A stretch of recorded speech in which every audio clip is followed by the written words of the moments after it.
Bismillahirrahmanirrahim. Assalamu alaikum nursery class. Welcome back once again to the GK lesson. ये teachers, आज का lesson, इसका तमाम मटेरियल नीचे डिस्क्रिप्शन बॉक्स में मौजूद है।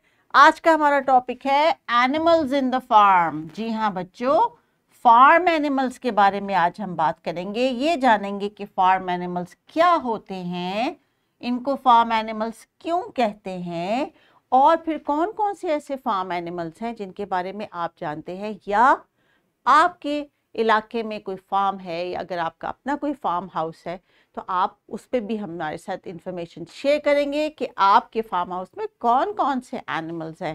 सो डियर टीचर्स, आज का जो हमारा एक्सपेक्टेड लर्निंग आउटकम है, it says identify and differentiate between living and non living things, know that some animals are friendly, known as pet animals, some are useful like farm animals, and some are dangerous like wild animals. So the key learning area is world around us.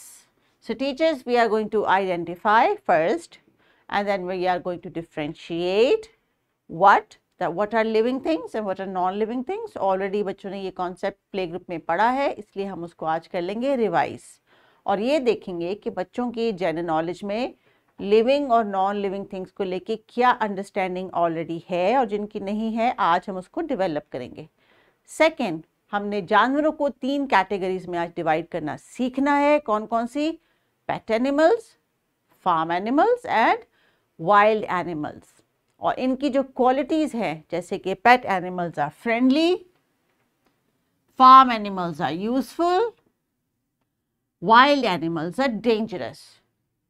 तो जनाब, हमने इन तीनों words पे base करते हुए कुछ animals को discuss करना है। टीचर्स, आज का जो हमारा मेन टॉपिक है, it is about animals in the farm. उनके नामों के बारे में भी हम थोड़ा सा जानेंगे, इनिशियल साउंड को भी प्रैक्टिस करेंगे, उर्दू की भी, इंग्लिश की भी। इसके साथ साथ इनके जो नाम हैं इन अशिया के, जो किताब के सफ़े पे दिए गए हैं, वो हैं हमारे sight words for this topic. Teachers, आपके लिए जो टीचर नोट दिया गया है उसी के मुताबिक हम बच्चों के साथ डिस्कस करेंगे फर्दर। नीचे लेसन प्लान में तमाम डिटेल्स लिखी भी हुई हैं, और मज़ीद आप इस लेसन को बेहतर बनाने के लिए अपना आइडिया भी इनकॉर्पोरेट कर सकती हैं। तो चलिए बच्चों, सबसे पहले हम ये देखते हैं कि हम जानवरों के बारे में क्या जानते हैं। पहले आप मुझे ये बताइए कि what are living things and what are non living things, यानी जानदार अशिया और बेजान अशिया कौन कौन सी हैं। क्या आप जानदार हैं या बेजान? क्या आपकी क्लास में जिस कुर्सी पे आप बैठे हैं, या जो टेबल आपके सामने है, या आपके पास जो टॉयज पड़े हैं, वो जानदार हैं या बेजान? जी, यही देखना है हमने कि आपको लिविंग थिंग्स यानी जिंदा चीज़ें और नॉन लिविंग थिंग्स यानी जो चीज़ें जिंदा नहीं है, क्या उनका फ़र्क मालूम है, और क्या आप बता सकते हैं अपनी ज़ुबानी अपने तरीके से कि इनको ज़िंदा क्यों कहा जा रहा है, और ये कौन सी चीज़ें हैं जो ज़िंदा नहीं हैं, या कभी ज़िंदा थी और अब नहीं है। तो ये हम कैसे जानेंगे? चलिए आइए आज का लेसन गौर से सुनिए, फिर आप भी ये तमाम बातें सीख जाएंगे और जल्दी से बता देंगे। तो सबसे पहले एग्जाम्पल देखिए, what are these? These are animals. जितने भी एनिमल्स आपको भी स्क्रीन पे नज़र आ रहे हैं, क्या इनके नाम आपको आते हैं? इंग्लिश और उर्दू दोनों में मैं पूछूंगी। This is a cat and dog, यानी एक कुत्ता है और एक बिल्ली। ये क्या है? दीज आर पैरट्स, यानी छोटे छोटे तोते। ये क्या है? दीज आर लिटिल फिश, यानी मछलियां। सो कैट ख, बेजेर बिल्ली, काफ कुत्ता, ते तोता, मछली, पैरट, फिश। तो जनाब, ये तो होगी हमारी sounds revise. Now who can tell me, are these living और non living things? These are living things, ये जिंदा हैं। क्यों जनाब? कैसे जिंदा हैं? एक तो ये हरकत करते हैं, ये खाना पीना खाते हैं, ये सोते हैं, ये बीमार भी हो जाते हैं, ये खेलते भी हैं, ये एक जगह से दूसरी जगह आते जाते भी हैं। इन्होंने जो है वो वॉशरूम भी जाना होता है कुछ, और इन्होंने जो है कभी बीमार हो जाए तो डॉक्टर पे भी जाते हैं। इन्होंने जो है वो बेबीज भी प्रोड्यूस करने होते हैं, कुछ एनिमल्स एग्स देते हैं, कुछ एनिमल्स बेबीज देते हैं। So this is why they are called living things. Living things तो ये हैं, but they are also pet animals. What are pet animals? Pet animals वो एनिमल्स जिनको हम अपने घर में भी पाल सकते हैं, जो हमारे साथ बहुत फ्रेंडली होते हैं और जिनको हम अपने घर में रखते हैं तो ये हमें नुकसान नहीं पहुंचाते अगर हम इनको नुकसान ना पहुंचाएं तो। जैसे कुछ लोगों ने घर में बिल्ली पाली होती है, मैंने भी पाली हुई हैं 2। फिर कुछ लोगों ने घर में कुत्ता भी पाला होता है जो घर के बाहर रहता है, अपने सारी एक्टिविटीज़ वो घर से बाहर करता है। पिंजरे में होते हैं प्यारे प्यारे तोते, इनकी खूबसूरत सी आवाज़ें हम सुनते हैं, इनको दाना डालते हैं, पानी डालते हैं, और एक्वेरियम के अंदर होती हैं रंग बिरंगी मछलियाँ। तो बच्चों आपने ये बताना है टीचर को कि आपने कौन कौन से एनिमल अपने घर में पाले हुए हैं, और अगर नहीं पाले तो पेरेंट्स से रिक्वेस्ट करें कि कोई एक छोटा सा प्यारा सा आपको पेट एनिमल दिला दें, लेकिन ख्याल आप खुद उसका रखेंगे तो फिर ही, वरना किसी एनिमल को नुकसान नहीं पहुंचाना। उसके बाद बारी आती है फार्म एनिमल्स की। वो एनिमल्स जिनसे हमने कोई ना कोई काम या फ़ायदा लेना होता है उनको फार्म एनिमल्स कहते हैं। होते तो ये भी फ्रेंडली हैं, लेकिन इनसे हमने अपनी कोई ज़रूरियात पूरी करनी होती हैं, इसलिए इनको फार्म एनिमल्स कहते हैं। जैसे कि चिकन से हम क्या लेते हैं?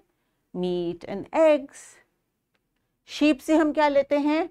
मीट भी लेते हैं, और इसकी जो फर होती है, जो स्किन होती है, उसके बालों से हम जो है सर्दियों की जो मोटी मोटी ऊन है वो भी बनाते हैं। इसी तरह डक्स हैं, इसी तरह काउज हैं, इसी तरह गोट्स हैं। तो ये तमाम एनिमल फार्म एनिमल्स कहलाते हैं। तो आप ये सोचिए कि आपके पास या आपके घर में फार्म एनिमल्स हैं। जैसे कि इस फार्म में घोड़े भी मौजूद हैं, लोग घोड़ों से भी फ़ायदा उठाते हैं, सफ़र करते हैं, इनके ऊपर सामान एक जगह से दूसरी जगह पहुंचाते हैं।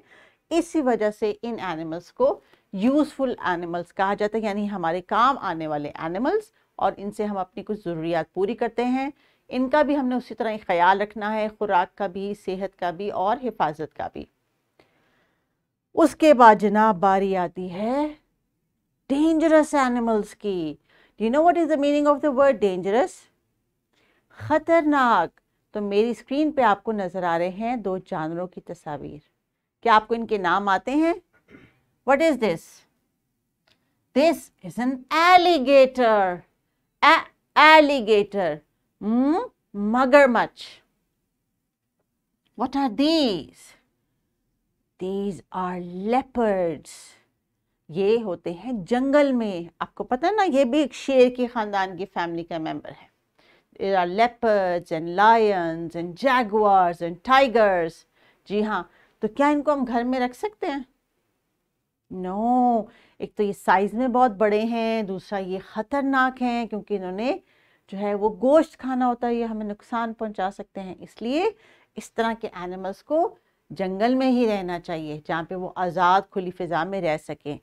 इसी तरह एलिगेटर, मगरमच्छ, it has a big mouth, बड़े बड़े इसके दांत होते हैं। जी हाँ, तो ये भी हम घर में नहीं रख सकते, इसलिए इनको कहते हैं वाइल्ड एनिमल्स, यानी जंगली जानवर, इसलिए क्योंकि इन्होंने जंगल में रहना होता है। लेकिन अगर आप इन जानवरों को देखना हो तो आप जू भी जा सकते हैं। सो टीचर्स, इसी तरह ही एक एक तस्वीर जो किताब में दी गई है along with the sight word के डॉट्स, वो आपने बच्चों से कंप्लीट कराना है। We have goat, we have sheep, we have ducks, we have dog, we have hen and chicken, आप दोनों कह सकते हैं। We have cow, we have horses, we have this, in this picture there is a tractor. बच्चों, tractor is living thing or non living thing?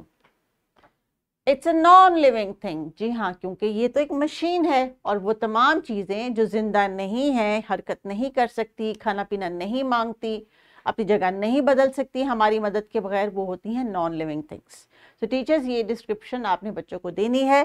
Page को खूब detail से discussion करने के बाद आपने बच्चों को कहना है डॉट्स को ट्रेस करें, और फिर जब बच्चे ट्रेसिंग कर रहे होंगे तो आपने बच्चों के पास जाके फिंगर से इनको पॉइंट करके पूछना है कि किस एनिमल का कौन सा नाम है और ये इसकी स्टार्टिंग साउंड क्या है, ये फार्म एनिमल है, तो क्यों है, वगैरह वगैरह। ये तमाम डिस्कशन जो आज मैंने इनके साथ की है, आपने इसको रेप्लिकेट करना है और इंश्योर करना है कि तमाम बच्चे आपको जवाब दें। आज का हमारा टास्क टीचर्स यही था, identify and differentiate between living and non living things. कुछ चीज़ों को हमने लेसन में डिस्कस किया, बाकी चीज़ें जो आपके आसपास सराउंडिंग में मौजूद हैं आप उनकी हेल्प लीजिए और उसके ज़रिए बच्चों से पूछिए कि दिस चेयर इज लिविंग और non living, that bird is living और non living, this clock is living और नॉन लिविंग। तो इनकी वोकैबुलरी में इस चीज़ को आपने ऐड करना है। Know that some animals are friendly, useful and some are dangerous. तो जनाब ये तीनों टाइप्स के एनिमल हमने क्लास में खूब अच्छी तरह से आज डिस्कस कर लेने हैं, ताकि हमें इन टर्म्स की भी समझ आ जाए और इनका इस्तेमाल भी पता चल जाए कि हमने कब और कहाँ और कैसे करना है। सो टीचर्स, बच्चों को आपने ग्रुप में एक ये लिंक दिया गया है नीचे डिस्क्रिप्शन बॉक्स में, इसमें एक छोटी सी बड़ी मज़ेदार सी पोएम है, वो आपने बच्चों के साथ सिंग करनी है एक्टिविटी के through as a whole class, और बच्चों को इस पोएम से जो है वो आपने इंजॉय भी करवाना है और डेफिनेटली इनको लर्न भी कराना है। There is a worksheet in the description box, ये बच्चों को आप दे सकती हैं कि वो घर ले जाएं और इसमें कलरिंग करके लेके आएँ। चलिए बच्चों, एनिमल्स के बारे में आज आपने खूब बातचीत करनी है। अपना ख्याल रखिएगा। अल्लाह हाफिज़।